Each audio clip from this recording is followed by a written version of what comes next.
Yo, what's up mga treasure? We are here in Big Boys Festival Mall Alabang for another episode of Hobby Store Review. And saktong-sakto yung punta natin because they are having their anniversary sale. Pasok tayo sa loob. Pagpasok natin, kita nyo agad yung mga items na binibenta nila. It is 20% off. So, maraming item yung binibenta nila na naka-discount. Not limited with toy cars, figures, meron ding Funko Pops as you can see.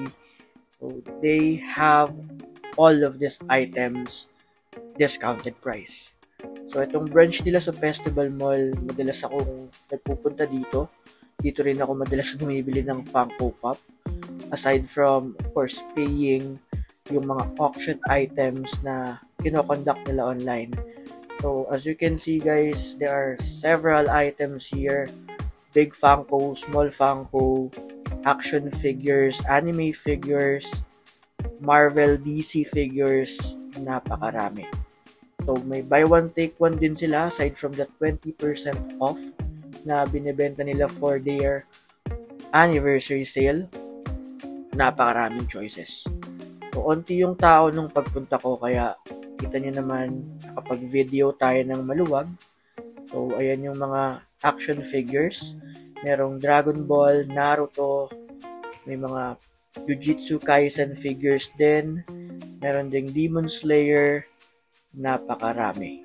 And this is 20% discount most of the items. So, mag-inquire na lang kayo sa loob kung ano-ano yung mga naka-discount para siguradong discounted yung mabibili nyo. So, lahat ng Funko na nakikita nyo dito, it is tagged 20% off. So, tumingin ako kanina to see kung meron tayong magugustuhan. Kasi, as I mentioned, madalas naman ako dito. So, I'm familiar with what they have. And currently, meron kasi akong tina-target na mga items lang for my collection. And I asked if they have what I'm looking for, but sadly, right now it is out of stock. Pero I'm really fascinated with this lots of offering, well, discounted offering that they have right now for their anniversary. So, they will still conduct the sale and pwede pa kayong humabol kasi during the weekends meron pa yan. So, kasama tong mga items na nandito. Ayan, kung nakikita nyo yung nasa taas, meron pa ring tagging ng sale and 20% discount. So, just again, ask dun sa staff nila what are those items na included and what are those not included para siguradong mapapamura kayo when you buy those items. So, meron din silang mga pabunutan. Yan, as you can see, na pwede nyong itry. Try your luck kung makakakuha kayo.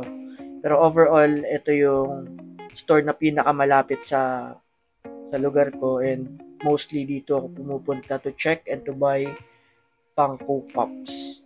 So, visit them in Festival Mall Alabang sa pinakataas. So, please don't forget to like and subscribe. See you guys later.